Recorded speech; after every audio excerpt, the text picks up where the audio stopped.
un bureau composé de seulement 3 personnes, WAM dispose cependant d'une vaste ressource humaine opérant sur le terrain. Comme le dit T.L. Osborne, les pêcheurs se rendent là où se trouvent les poissons. C'est sur le terrain, à travers les instituts, que le gros du travail se fait, Dr. Longa. Pour les enseignements que tu as, quels sont des gens sur place qui sont disponibles pour faire ces enseignements-là que tu présentes? Parce que toi, tu es en tête de la... moi, j'ai aucune question par rapport à non seulement la capacité, mais la volonté de faire, d'accomplir ces plans-là. Mais maintenant, quelles sont les ressources autour de toi? Je parle de ressources humaines pour ces formations-là. La ressource humaine, je crois que vous avez Abraham chez vous. Oui. Kaigama, oui. Des Kaigama, nous en avons. Par la grâce de Dieu, nous en avons. Et actuellement, nous travaillons... Dans ce bureau, il y a 3 personnes. Celui qui est supposé être là, c'est lui le responsable des formations. Actuellement, il est en tournée dans le Nord. Il est en tournée dans le Nord parce que l'un de nos partenaires, Vineyard, celui que j'ai présenté, qui a adopté 5 peuples autour de lui, doit commencer 5, ce qu'on appelle des centres d'équipement. Donc, ça aussi, c'est un nouveau concept qu'on a monté. On a l'Institut de formation missiologique, comme IMWAC, mais maintenant, des étudiants qui graduent, les gradués de l'Institut de formation, vont, cette fois-ci, pas comme des missionnaires, comme on disait. Okay. Ils n'y vont pas comme des missionnaires, ils vont comme des catalyseurs. C'est-à-dire, ils vont dans le peuple, pas pour implanter l'Église, mais pour stimuler l'implantation au travers des autochtones. Donc, eux, quand ils y vont, ils commencent ce qu'on appelle un centre d'équipement. Donc, il y a 10 missionnaires Vineyard qui ont été regroupés en groupe de 2. Et ils vont commencer 5 centres d'équipement respectifs simultanément à partir du mois de juillet. Dans 5 peuples différents. Chaque centre d'équipement devrait avoir un minimum de 10 personnes de paix. Les personnes de paix, c'est des autochtones qu'ils ont identifiés parmi leurs sympathisants. Et ils vont faire un voyage avec eux. À l'issue du voyage, nous nous attendons à ce que, 1 an plus tard, il y ait au moins 5 églises implantées par centre d'équipement, au travers des leaders qu'ils auront bâtis dans leur système. Et le missionnaire qui a envoyé a pour rôle les coacher. Donc techniquement, il n'y va pas, il n'y va plus. À l'époque, il allait pour implanter. Cette fois-ci, il va pour identifier, former et déployer des locaux qui implantent. Donc, on a un certain nombre de personnes que nous sommes en train de former par la grâce de Dieu. C'est une responsabilité majeure. La très bonne nouvelle, c'est que pendant toute l'année de juin 2020, de mai 2024 à mai 2025, je n'ai pas assisté à 10% des formations que nous avons organisées. Et ma prière est que le pourcentage chute davantage pour que ma concentration puisse être optimale au niveau de la formation des formateurs et non l'encadrement des instituts. Voilà. Donc la ressource humaine, c'est véritablement quelque chose sur laquelle je suis personnellement investi. Voilà. Il faut un héritage. Et c'est dans ce sens-là qu'on y travaille. Voilà. C'est parfait. Mais qui est Augustin Longa? Quelle est son histoire? Pourquoi s'intéresse-t-il tant à la mission chrétienne? Des réponses que le révérend Carl a bien voulu avoir. Peux-tu nous dire qu'est-ce qui t'a amené à t'investir dans la mission comme tu le fais? C'est vrai. Je crois que ça a commencé, mon arrière-plan. Je suis de l'extrême nord du Cameroun. Et puis, issu d'un peuple qui, par la grâce de Dieu, aujourd'hui, est suffisamment atteint. Mais c'est quelque chose qui s'est passé dans les 2 dernières décennies. À ma naissance, nous étions très ancrés dans les religions traditionnelles, pas trop chrétiens, pas du tout musulmans. C'était quand même une bonne chose. Mais mon père, lui, il nous a éduqués dans un système carrément, un système qui frôlait l'athéisme. Nous avons évolué sans connexion avec la divinité. Pour lui, il fallait travailler. Dieu, c'est le travail. C'est ce qu'il nous a toujours dit. Et le paradis, c'est le fruit du travail. L'enfer, c'est aussi le fruit de la paresse. Donc, il nous faisait chanter chaque matin, pour manger, il faut travailler, les paresseux n'ont pas droit au pain. Et voilà, c'était un discours très régulier. On a évolué dans cette logique-là et j'ai vraiment épousé la philosophie. Ça fait qu'à 16 ans, je n'avais aucune relation avec tout ce qui concernait Dieu. Voilà. Et c'était pendant la période pascale, autour du mois d'avril 99, le lundi de la semaine sainte, je suis arrivé au cours et puis un de mes camarades a eu une crise. Il s'est mis à crier « Jésus revient mercredi ». C'était quand même bizarre. On a ri, mais moi ça a sonné quelque chose dans mon esprit. Jésus revient mercredi. Et j'ai commencé à fouiller. Il était évident que Jésus revient.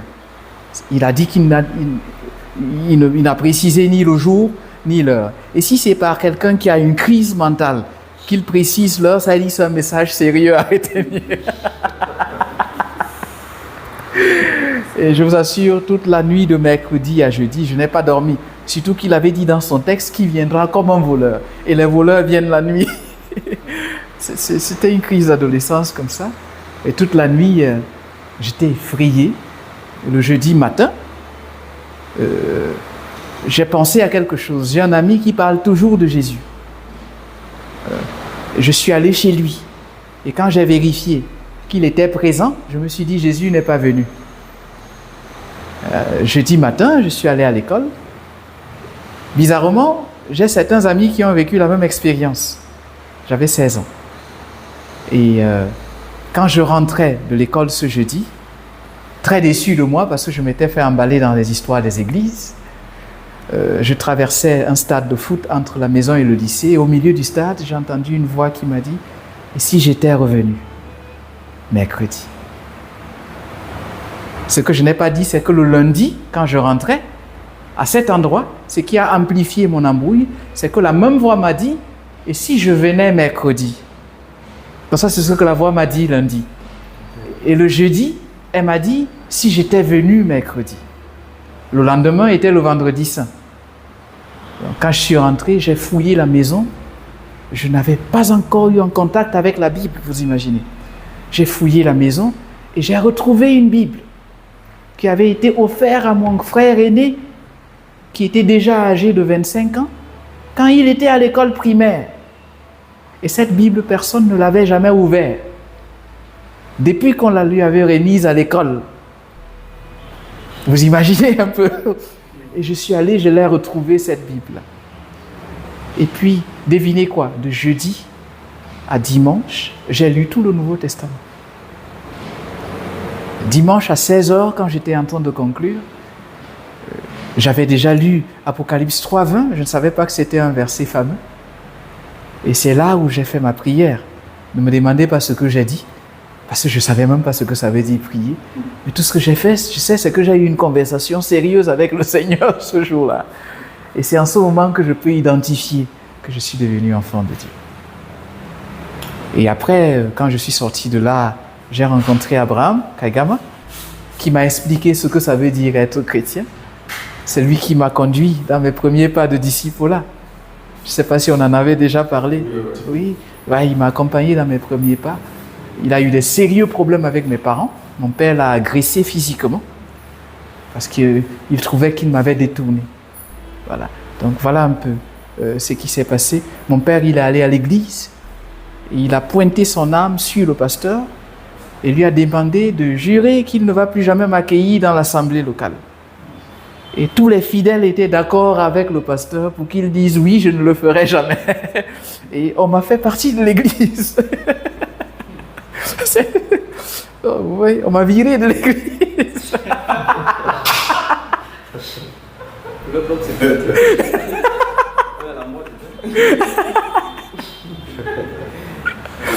Donc, vous voyez, une église que je ne connaissais pas. Et quand j'ai commencé à y aller, voilà, mon père était trop fort. Donc j'ai fonctionné dans la clandestinité. Ma foi, elle a été clandestine. Mes cultes, c'était uniquement quand Kaigama me donnait rendez-vous dans une fourmilière abandonnée quelque part. Et c'est là-bas qu'il me lisait quelques portions des Écritures. C'est là-bas qu'il m'apprenait à prier. C'était ça mon culte. C'est comme ça que j'ai évolué. Et j'ai commencé à rêver à l'autonomie. Quand j'ai quitté la maison après le bac, mon rêve c'était d'avoir une admission dans une université très loin de la maison pour que j'expérimente la foi.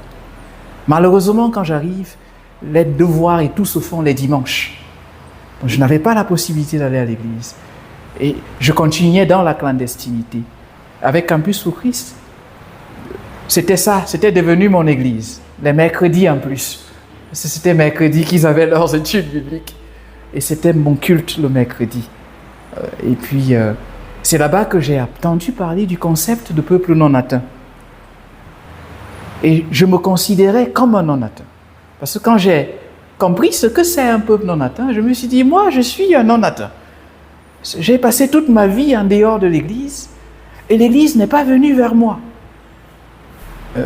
Franchement, ça m'a révolté pendant un bon bout de savoir que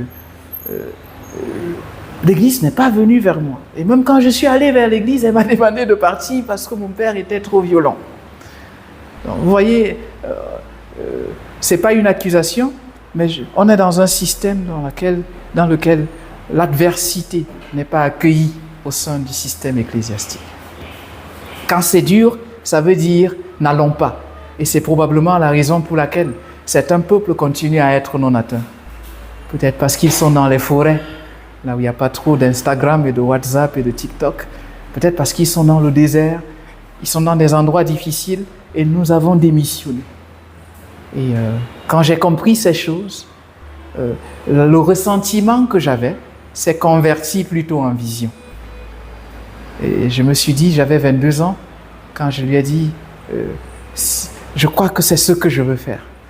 Quand j'ai appris qu'il n'y avait pas que des personnes non atteintes comme moi, mais il y avait des peuples tout entiers non atteints, je me suis dit, si je dois te servir, c'est vers ce genre de personnes que j'irai. Et je crois que c'est ça qui a stimulé tout ce que je vis jusqu'à aujourd'hui. Voilà. Témoignage émouvant, nous montrant clairement que Dieu est à l'œuvre parmi nous. Dr Longa a vécu dans plusieurs pays en tant que missionnaire, avant de poser ses valises avec toute sa famille en terre ivoirienne. À Ouam, ses contributions sont immenses, avec une résonance jusque dans l'éternité. Là, j'assure la coordination. Voilà, j'assure la coordination de la structure. Je peux vous appeler directeur général. Ok. Voilà. Donc, voilà. Oui. Bon, directeur, si ça peut se dire. Voilà. Donc, j'assure la direction de WAM. Le département majoritaire dans WAM, c'est la formation. Oui, on a un département de formation. La formation ici est beaucoup plus orientée vers la conception curriculaire. Voilà. La conception curriculaire et la formation des formateurs. Donc, c'est un département central dans notre travail. Généralement, nous avons une matrice de curriculum, mais puisque nous voulons que les institutions mises sur pied par les partenaires soient autonomes, nous n'avons que la matrice et c'est en entrant en contact avec le partenaire et en le comprenant que nous construisons ensemble le curriculum. Voilà, vous voyez un peu. Donc ça fait qu'on est constamment en train d'ajuster notre curriculum par rapport au partenaire avec lequel nous travaillons. Voilà. Donc, on a quand même une colonne vertébrale. Elle est là. C'est la même colonne vertébrale à Imva, à Imwak. Et on a Imva ici qui a envahi nos bouches. Oui. Il y a une colonne vertébrale qui est là, mais la chair et la structure, ça se fait en collaboration. On est constamment dans ce département-là qui s'en occupe. Le responsable n'est pas là, c'est lui qui est en tournée dans le Nord. Voilà. Et puis un autre département très important dans le fonctionnement de WAM, c'est l'oralité, le département d'oralité. La quasi-totalité des peuples non atteints dans le Sahel global ont une culture orale. Ils ont une culture orale approfondie. Nos pays peuvent se dire francophones, mais le français, ce n'est pas la langue partout. Voilà. Donc, on est en train de travailler dans ce sens-là, dans ce département. Il est encore en naissance, en gestation. Voilà. Donc, c'est 2 départements majeurs dans la direction déjà. Mon rôle principal, c'est entrer en contact, tisser des partenariats au maximum possible, représenter WAM autant que possible du point de vue administratif et surtout dans le casting, c'est mon rôle. Et puis susciter les ressources. Parce qu'un environnement comme celui-ci a besoin d'être entretenu. Ma responsabilité, c'est de pouvoir parler de ce que nous faisons et faire confiance à Dieu qu'il y a des personnes qui épousent ce que nous faisons et sont prêts à nous soutenir. Le tiers de nos contributions dans les projets locaux, c'est ma responsabilité, n'est-ce pas, de les susciter, ces fonds-là.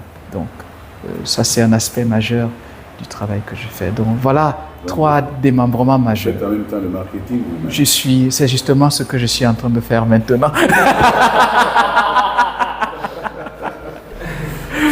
Oui. En fait, lorsque nous sommes en collaboration avec un ministère, l'une des choses que nous faisons, c'est que nous encourageons le ministère. Nous ne... comment on dit ça? Je vais parler comme un Camerounais. Nous ne taxons pas nos services. Comment on dit ça? Je cherche le vrai mot. Oui, nous ne monnayons pas nos services. Nous fonctionnons sur la base du volontariat. J'espère qu'on a été ensemble pendant longtemps pour que vous compreniez cette base-là. Voilà. Mais maintenant, dans notre relation avec le partenaire, nous l'encourageons à nous ouvrir ses portes. Par exemple, avec le docteur Dan Bedge, nous pouvons avoir une causerie, nous avons tel peuple dans lequel nous sommes en activité, on a des besoins sérieux. Nous n'attendons pas à ce que le docteur Dan Bedge nous signe un chèque, mais nous pouvons nous accorder, par exemple, avec lui, peut-être vous avez une semaine d'émission, je ne sais pas, est-ce que vous permettez que nous puissions venir parler de cette chose dans votre système et faire confiance à Dieu qui pourrait avoir des ressources qui vont sortir de là. Ces ressources pourront aider à accomplir vos propres projets. Et puis, s'il y a quelque chose qui peut permettre d'accompagner ce que nous sommes aussi en train de faire de l'autre côté, ça nous ferait du bien. Donc, ça fait partie des négociations que nous entretenons avec le partenaire. Voilà. Donc, tout ça, c'est ma responsabilité de faire ces choses parce que l'évangile est moins cher, est gratuit, mais sa propagation est coûteuse. Donc, voilà. Merci beaucoup. Merci.